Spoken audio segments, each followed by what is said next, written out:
Sir मेरी पत्नी ने सुसाइड कर ली सर। आप जल्दी से चलिए। लेकिन क्यों की? क्या तुम उसे तकलीफ देते थे? नहीं मैडम, मैं तो अपनी बीवी से बहुत प्यार करता था। पता नहीं उसने ऐसा क्यों किया। कोई बात नहीं, हम चलकर देखते हैं कि उसने ऐसा क्यों किया।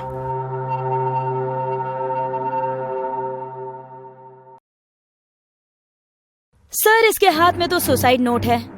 क्या तुमने इसे पढ़ा है? नहीं, नीलम को इस हालत में देखकर मुझे कुछ नहीं सूझा। चिट्ठी की तरफ मेरा ध्यान भी नहीं गया। ठीक है कामिनी, तुम चिट्ठी पढ़ो। Yes sir.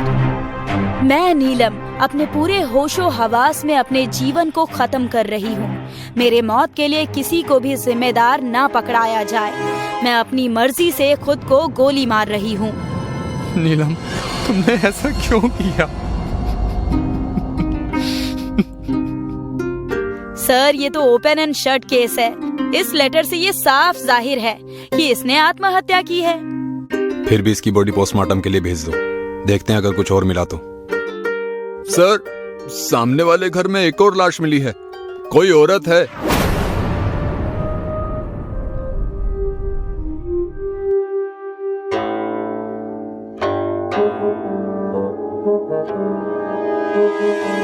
ये तो मिसेस वनीता है।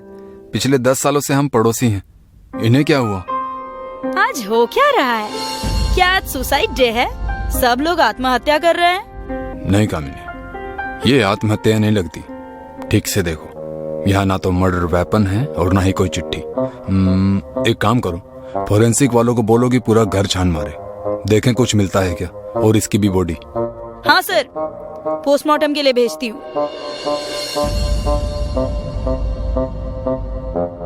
क्या हुआ आपको? पहले तो आप दुखी थे, पर अब बहुत डरे हुए लग रहे हैं। नहीं, ऐसी कोई बात नहीं है, पर पहली बार 2 लाशें देखी और वो भी इतने कम समय में, इसलिए थोड़ा सा डर लगा। चिंता मत कीजिए, आप हमारी टीम को अपनी सारी डिटेल्स दे दीजिए और अपने घर जाकर आराम कीजिए। आगे हम देखते हैं। Thank you sir.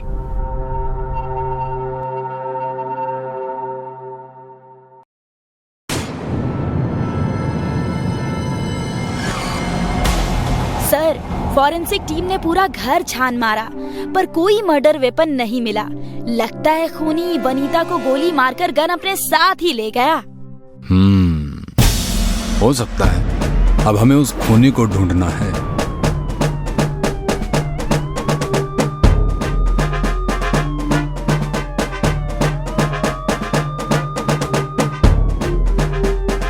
Sir, postmortem की रिपोर्ट आ गई, आपको ये देखना चाहिए। ये कैसे हो सकता है? नीलम ने तो आत्महत्या की है, फिर वनीता कैसे मर सकती है? यही तो समझ नहीं आ रहा है सर, आखिर ये कैसे हो सकता है? रिपोर्ट में कुछ गड़बड़ तो नहीं हुई ना? तुमने पूछा ठीक से? रिपोर्ट देखने के बाद मैंने खुद उनसे 10 बार पूछा, उन्हें भी ये बहुत अजीब लगा। रिपोर्ट के मुताबिक नीलम और वनीता का खून एक ही गोली लगने से हुआ है। मतलब इन्हें वनीता के बॉडी से जो बुलेट मिली है, उसी से नीलम भी मरी है। पर सर, नीलम ने तो आत्महत्या की है, फिर वो कैसे वनीता को गोली मार सकती है? और एक गोली से 2 लोग कैसे मर सकते हैं, वो भी 2 अलग अलग जगहों पर? यही तो बात समझ में नहीं आ रही। लगता है हम गलत डायरेक्शन में सोच रहे हैं। मतलब? क्या हो अगर नीलम ने आत्महत्या ना की हो, उसका भी किसी ने खून किया हो? किसने? वही तो पता करना है कामिनी जी। चलिए। क्या बात है सर, आप यहाँ? मुझे बुला लिया होता मैं आ जाता। नहीं, ठीक है, आपसे कुछ सवाल करने थे। जी कहिए। जब नीलम ने खुद को गोली मारी तब आप कहाँ थे? मैं बेडरूम में था और नीलम हॉल में थी। जैसे ही मैंने गोली की आवाज सुनी, मैं बाहर आया और देखा तो नीलम मर चुकी थी। क्या आप दोनों के अलावा उस वक्त घर में कोई और भी था? नहीं सर, सिर्फ हम दोनों ही थे।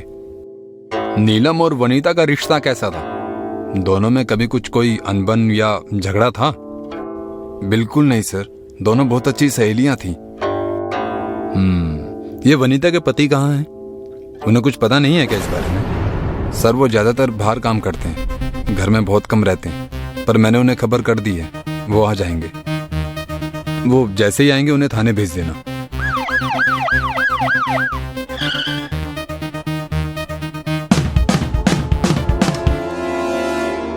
कामिनी, या तो अजय झूठ बोल रहा है या फिर हम सच देख नहीं पा रहे हैं। ये केस तो सुलझने का नाम ही नहीं ले रहा। सर, फॉरेंसिक वालों ने वनीता की मेडिकल रिपोर्ट भेजी है। लगता है उन्हें कुछ अलग मिला है। देखो। सर, ये तो काफी भयानक है। क्या है, दिखाओ।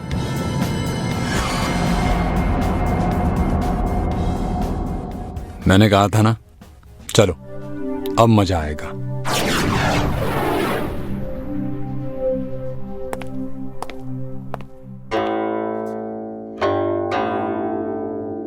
मिस्टर अजय, ये वनीता की मेडिकल रिपोर्ट है। हमें सब पता चल गया है। तो क्या आप सच कबूल करेंगे या फिर हम करवाएं? ये क्या कह रहे हैं आप लोग? मैंने वनीता को नहीं मारा। हमने ये कब कहा कि आपने वनीता को मारा? हम तो सिर्फ इसका जवाब चाहते हैं कि वनीता के पेट में आपका बच्चा कैसे आया। मैं नहीं जानता, मैंने कुछ भी नहीं किया।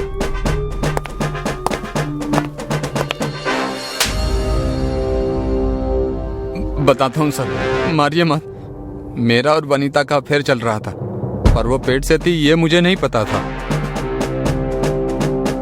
क्या ये डायरी तुम्हारी है? जी हाँ। इसकी और नीलम की चिट्ठी की हैंडराइटिंग मैच करवाओ।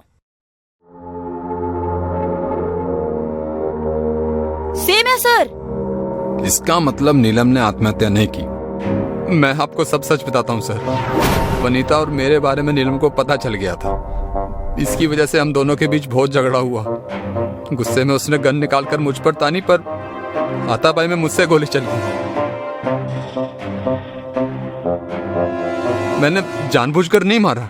और वनीता को कैसे मारा? नहीं, वनीता को मैंने नहीं मारा सर। फिर उसकी मौत कैसे हुई? मुझे नहीं पता सर, मैं तो खुद डर गया था। कामिनी, आसपास पता करो। पड़ोसी से पूछो कि उस रात उन्होंने कुछ सुना या कुछ देखा हो।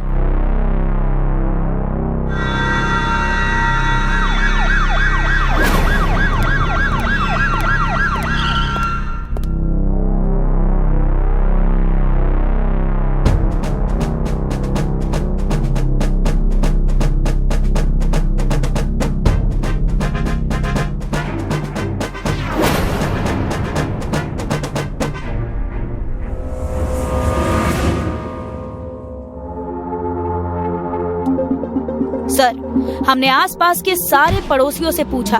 बहुत से लोगों ने यही कहा कि उन्होंने सिर्फ एक गोली चलने की आवाज सुनी थी।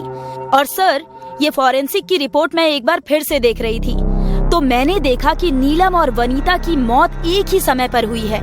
सर, मुझे लगता है कि इन दोनों मौत का जरूर कोई ना कोई तो कनेक्शन है।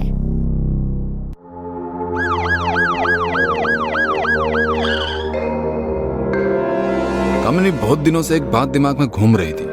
मुझे लगता है वनीता का मर्डर उसी वजह से हुआ है। अजय ने जैसा बताया कि वो यहाँ खड़ा था और नीलम वहाँ खिड़की के सामने, और वो देखो वनीता के घर की खिड़की। इसका मतलब जब अजय और नीलम का झगड़ा चल रहा था तब वनीता किचन में काम कर रही थी, और जब अजय ने नीलम को गोली मारी तब वो गोली नीलम के शरीर से गुजरकर इस खिड़की से पास होकर वनीता को जा लगी। इसीलिए हमें बुलेट पर नीलम और वनीता के दोनों के खून मिले। मतलब अजय ने गलती से एक नहीं 2 खून किए। वाह सर, क्या दिमाग पाया है आपने। अपना तो ऐसा ही है।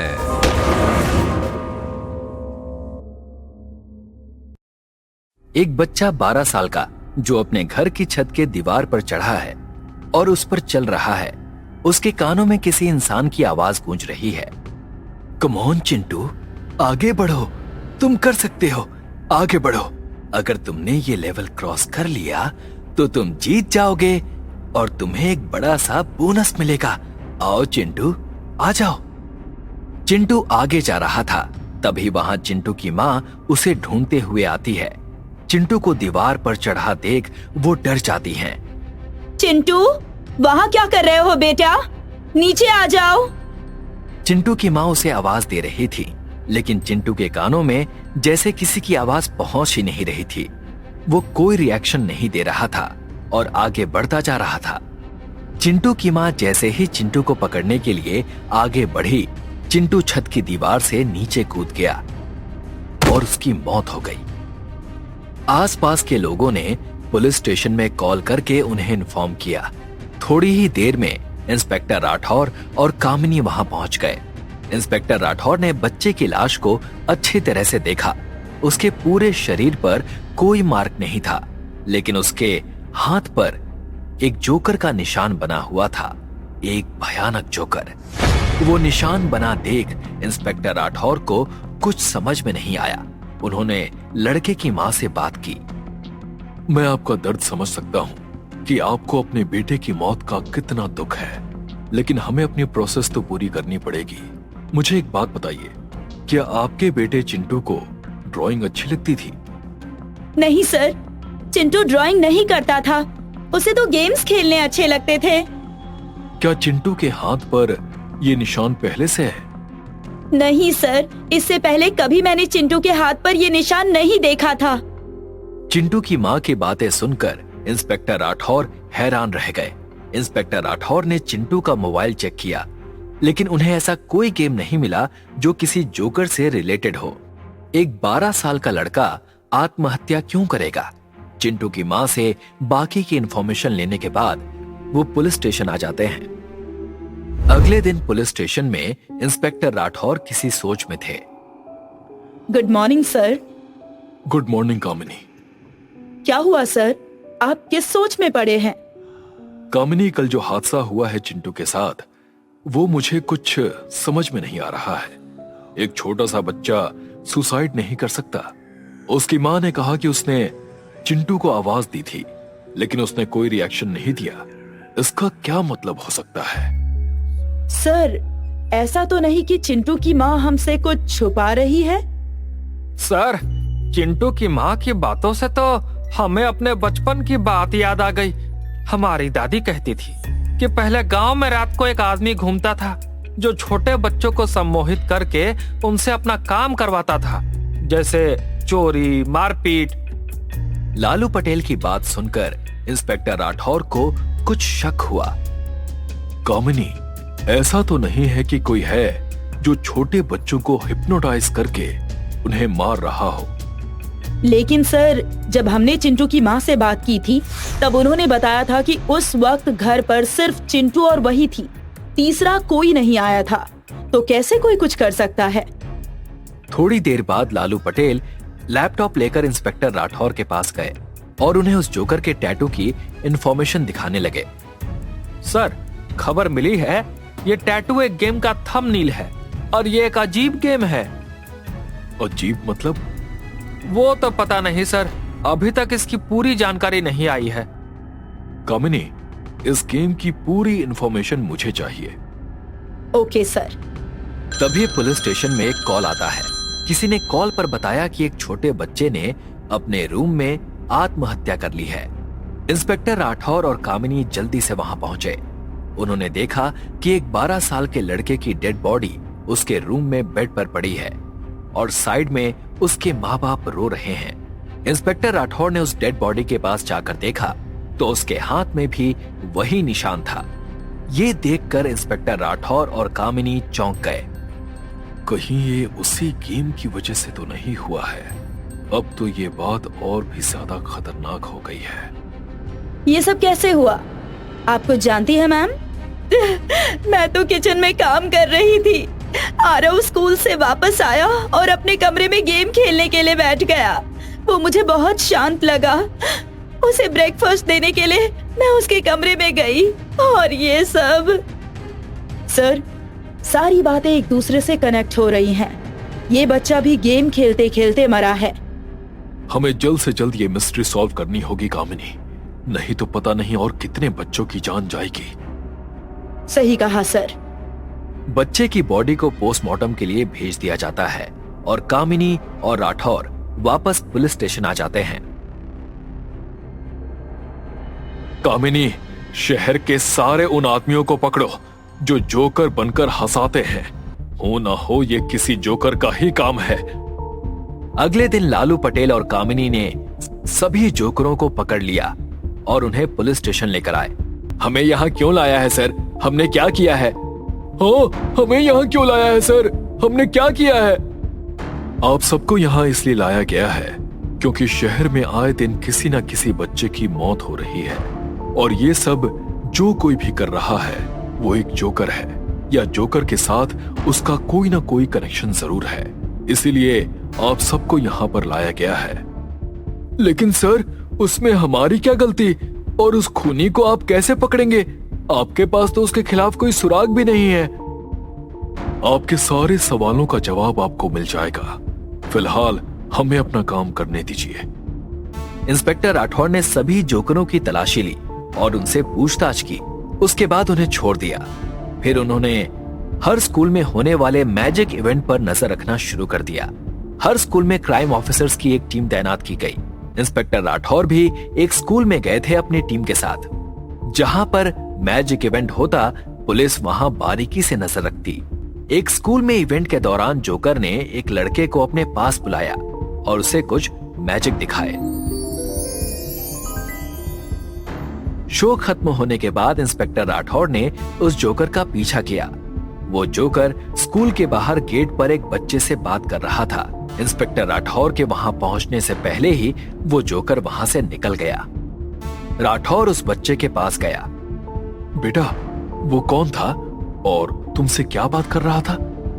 लेकिन वो बच्चा बिना कुछ कहे ही वहां से निकल गया। इंस्पेक्टर राठौर को शक हुआ कि कहीं कुछ तो गड़बड़ जरूर है। उन्होंने स्कूल में जाकर उस जोकर की इंफॉर्मेशन निकालनी चाहिए।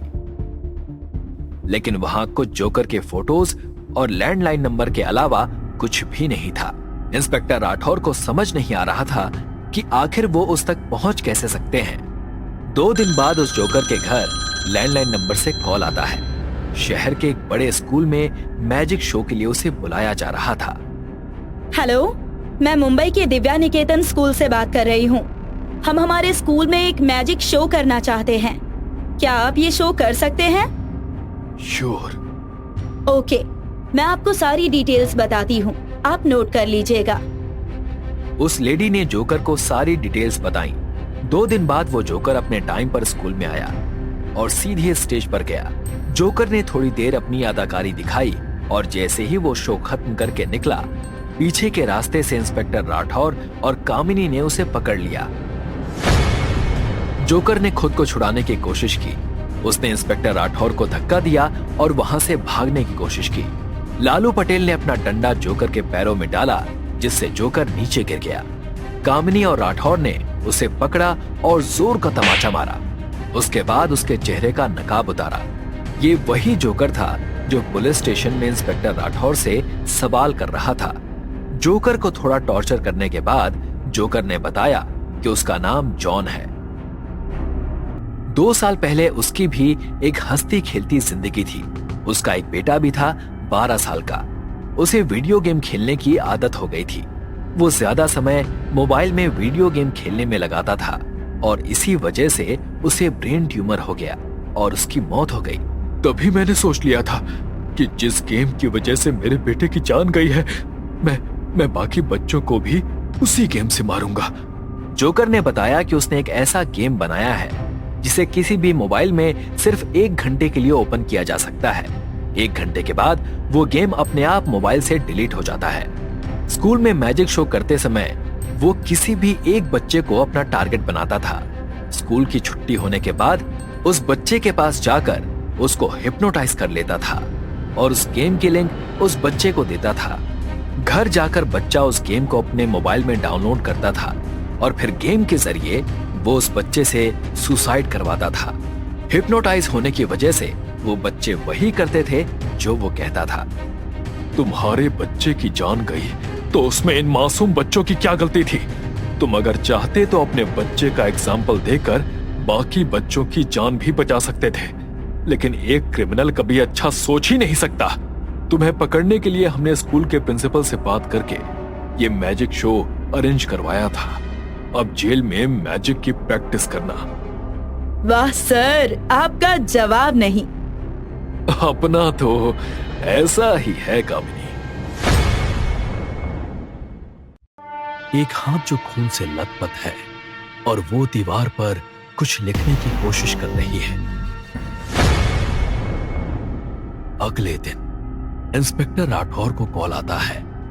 यस, एक अनजान आदमी की आवाज आती है। सर, हमारे पड़ोस के घर में एक खून हुआ है, आप प्लीज जल्दी से आ जाइए। इंस्पेक्टर राठौर और कामिनी वारदात की जगह पर पहुंचते हैं। वहां एक लड़की की लाश पड़ी हुई है। उसके पेट में चाकू से वार किया गया था और दीवार पर खून से दीप लिखा हुआ था।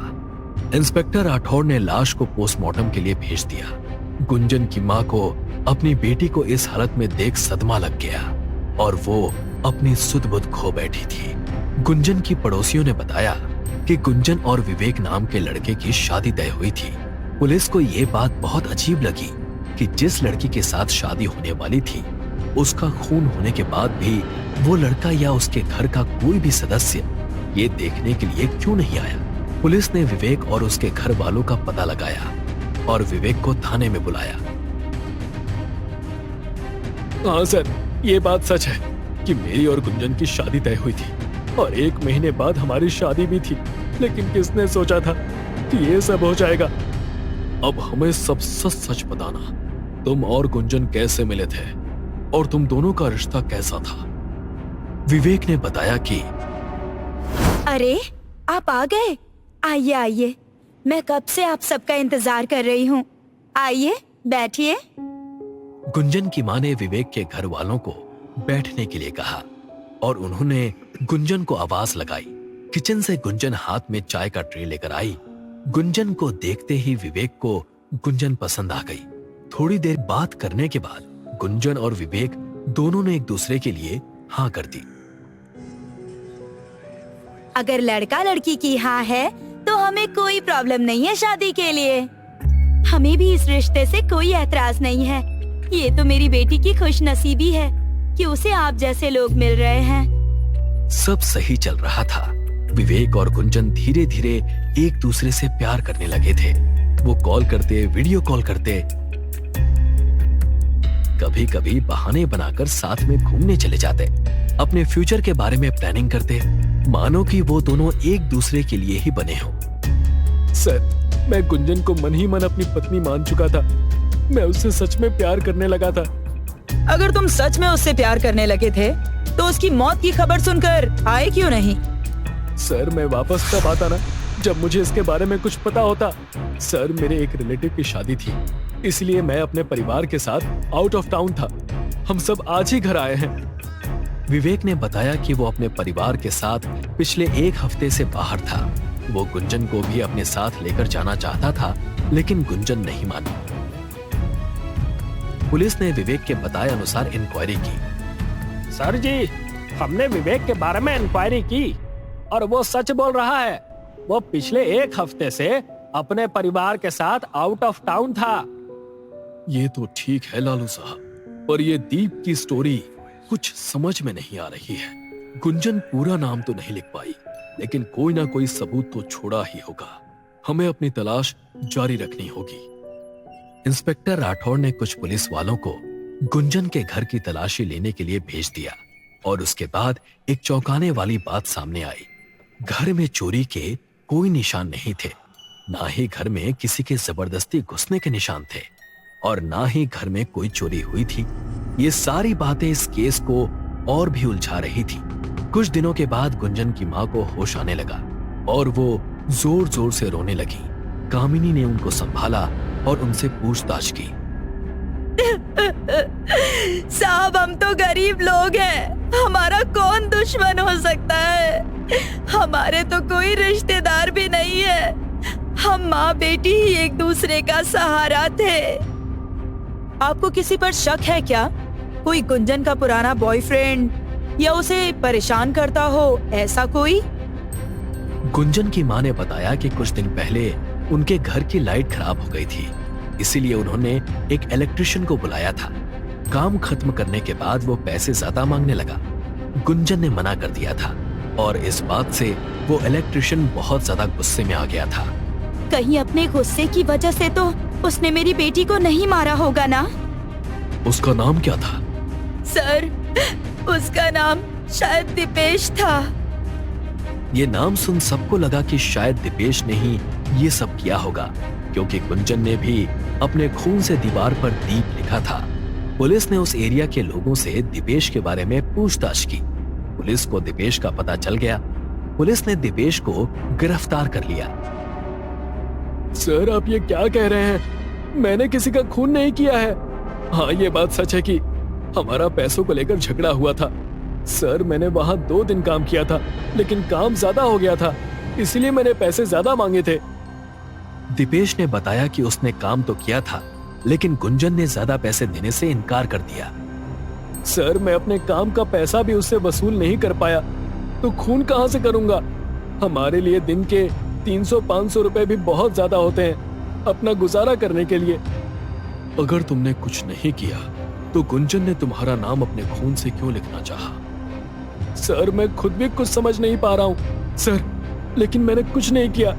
आप प्लीज असली गुनहगार को जल्द से जल्द पकड़ लीजिए।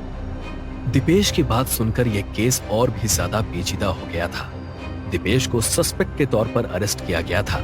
फिर दीपेश ने एक चौंका देने वाली बात पुलिस को बताई। उस बात से केस के सारे धागे ही खुल गए। सर, मैंने कुछ नहीं किया है सर। मैं क्यों गुंजन को मारूंगा? मेरा उससे क्या रिश्ता? वही तो जानना है हमें कि तुम्हारा और गुंजन का रिश्ता क्या है और तुमने क्यों मारा गुंजन को। तभी वहां दीपेश आ गया। दीपेश ने सनी को पहचान लिया। दीपेश ने बताया कि जब वो लाइट का काम करने के लिए गुंजन के घर जाता था, तब वहां पर सनी भी आया था। गुंजन की मां मार्केट जाती थी, तब उसी टाइम सनी वहां आता था और वो दोनों अकेले कमरे में 2-3 घंटे साथ में रहते थे, अंदर से दरवाजा बंद करके। अब आगे की कहानी तुम बताओगे या हम अपने तरीके से पता लगाएं? हाँ सर, मैंने ही गुंजन को मारा है। सर, मैं और गुंजन एक दूसरे से बहुत प्यार करते थे, लेकिन गुंजन की माँ को हमारा रिश्ता मंजूर नहीं था। सनी ने बताया कि गुंजन की माँ ने इमोशनल ब्लैकमेल करके गुंजन को विवेक से शादी करने के लिए मनाया था। विवेक से शादी तय होने के बाद भी गुंजन सनी के साथ रिलेशन में थी, लेकिन धीरे धीरे सनी को महसूस होने लगा था कि गुंजन को अब विवेक अच्छा लगने लगा है। उस दिन रात को जब वो गुंजन से मिलने उसके घर पर गया, तब कमरे में जाने के बाद विवेक का कॉल आया था। वो जिस तरह से प्यार से विवेक से बात कर रही थी, ये बात सन्नी को बहुत बुरी लगी। तुम्हें विवेक अच्छा लगने लगा है ना? अब अच्छा इंसान है तो अच्छा ही लगेगा ना। प्यार करने लगी हो ना तुम विवेक से? ऐसी कोई बात नहीं है सनी, विवेक एक अच्छा लड़का है बस। इस बात से उन दोनों के बीच झगड़ा हुआ और गुस्से में सनी ने गुंजन के पेट में चाकू मार दिया। गुंजन के मरने के बाद उसने अपने आप को बचाने के लिए गुंजन का हाथ लिया और दीवार पर दीप लिख दिया ताकि सारा शक दीपेश पर जाए, क्योंकि गुंजन ने सनी को पहले बताया था कि पैसों को लेकर दीपेश और उसमें झगड़ा हुआ था। तुमने प्लानिंग तो बहुत अच्छी की थी, लेकिन तुम ये भूल गए कि गुनहगार कितना भी शातिर क्यों ना हो, पुलिस की पकड़ में आ ही जाता है। सही कहा सर आपने, आपका तो जवाब नहीं। अपना तो ऐसा ही है कामिनी जी, चीते की चाल बाज की नजर और इंस्पेक्टर राठौर की पकड़ से छूटना इम्पॉसिबल है।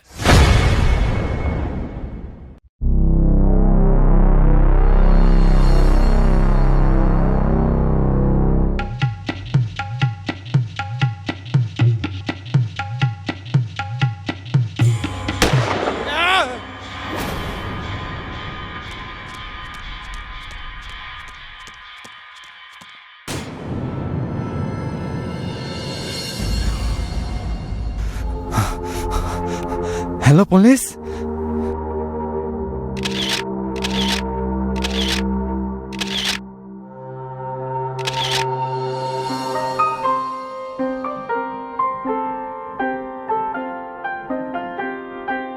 Sir, security guard Santosh Mahato ने मृतक राजेश को सबसे पहले देखा था।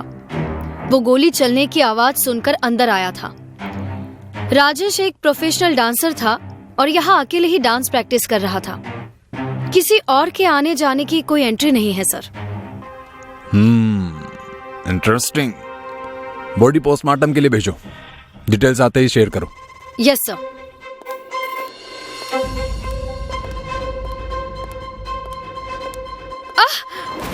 सांप?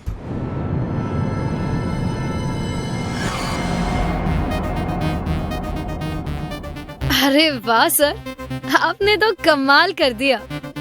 कैसे कर लेते हैं आप ये सब? अपना तो ऐसा ही है। कॉल सपेरा सिंह। जी सर। हेलो, सपेरा सिंह।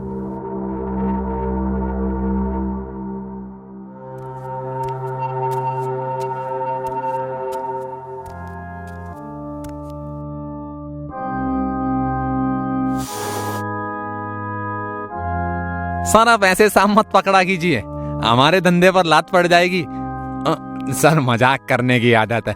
वैसे इस सांप से डरने की कोई जरूरत नहीं थी साहब। क्यों?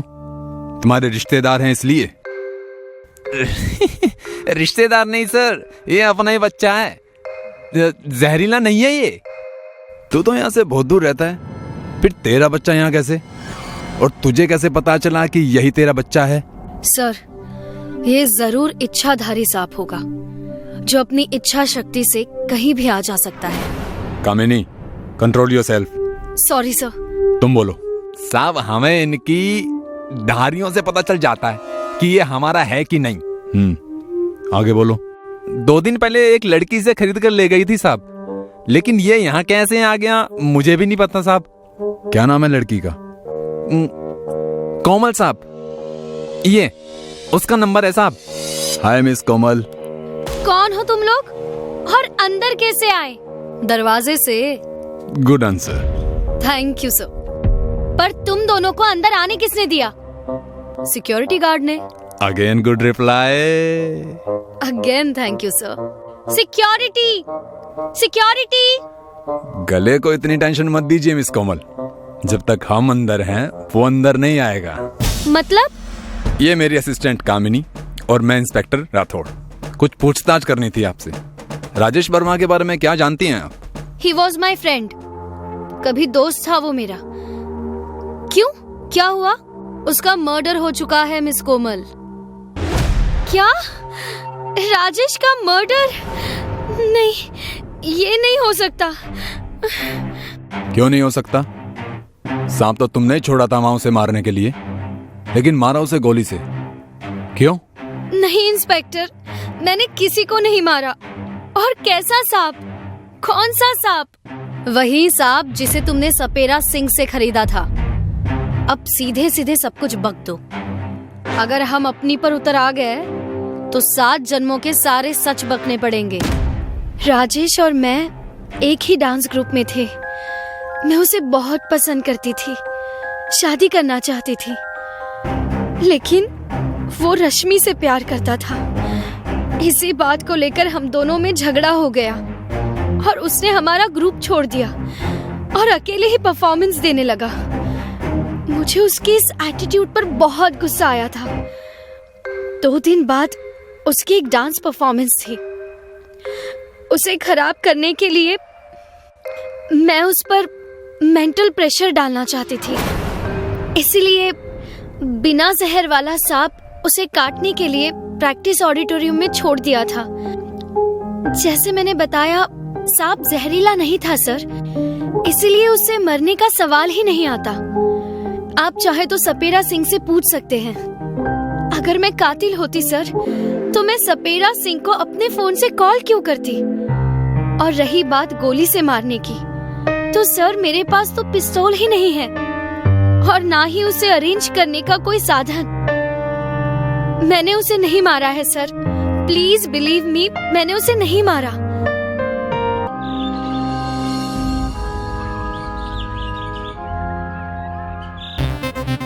कामिनी, कोमल और राजेश का सीडीआर निकालो इमीडिएटली। जी सर।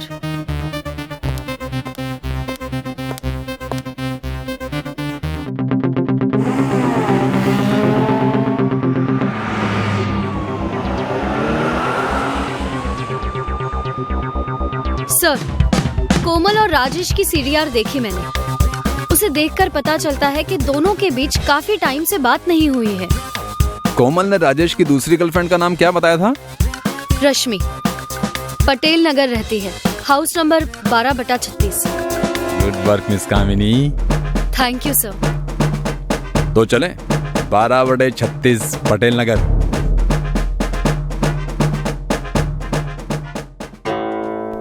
नहीं सर, रश्मि तो अभी यहाँ नहीं आई है। कंपनी टूर पे गई है, 5-6 दिनों में वापस आ जाएगी। हाय शालिनी, आप कौन?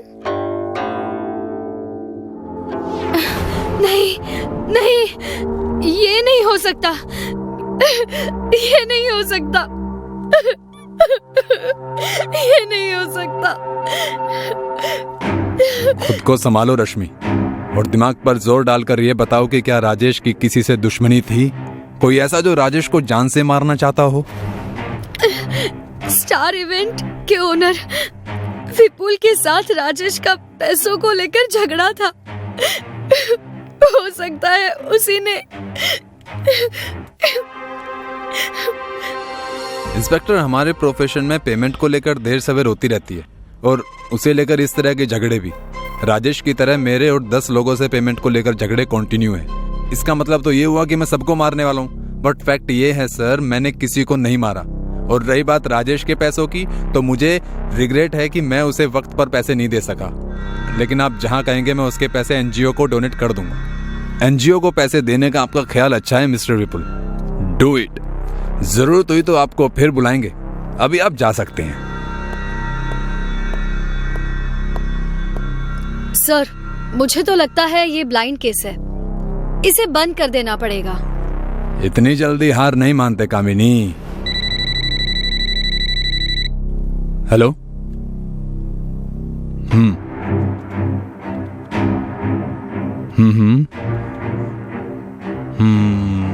ओके।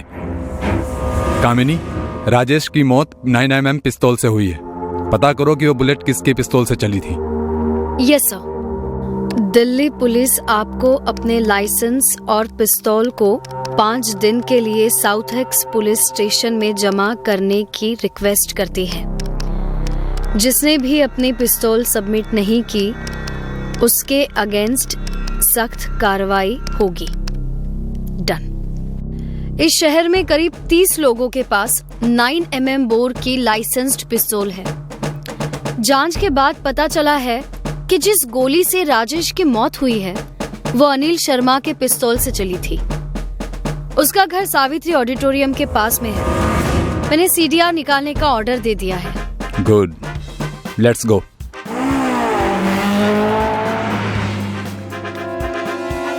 देखिए इंस्पेक्टर, आई स्वेयर, मेरा विश्वास कीजिए, मैंने किसी को नहीं मारा।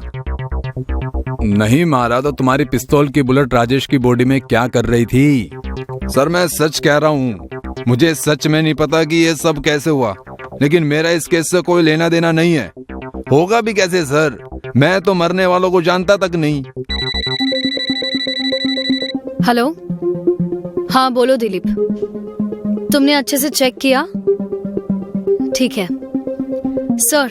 कांस्टेबल दिलीप बोल रहा है कि उसने इनकी सीडीआर 2 बार चेक की है। इनकी और राजेश की आपस में कोई बातचीत नहीं है, लेकिन उसमें रश्मि का नंबर मिला है। हर महीने 10 से 15 बार बात होती है इनकी। मरने वाले की प्रेमिका को कैसे जानते हैं आप? कोई बहाना या कोई नई कहानी मिस्टर शर्मा? इंस्पेक्टर प्लीज, कोई बेकार का कनेक्शन मत जोड़ लीजिएगा। रश्मि मेरे दोस्त की बेटी है और मेरे लिए भी बेटी ही है। वो लक्ष्मी नगर में मेरे ही फ्लैट पर अपनी सहेली शालिनी के साथ किराए पर रहती है। रश्मि बहुत खुददार लड़की है। मेरे मना करने के बावजूद वो बिना पैसे दिए नहीं मानती। अभी कुछ दिन हुए उसकी सहेली शालिनी रेंट देकर गई थी। इतने सालों में पहली बार ऐसा हुआ है कि उसने 2 हिस्सों में किराया दिया है।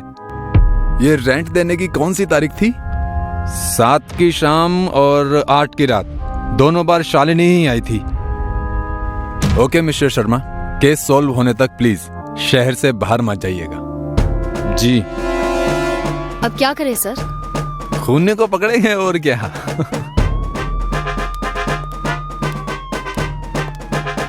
जाने से पहले सच बताने की कष्ट करेंगे मिस शालिनी।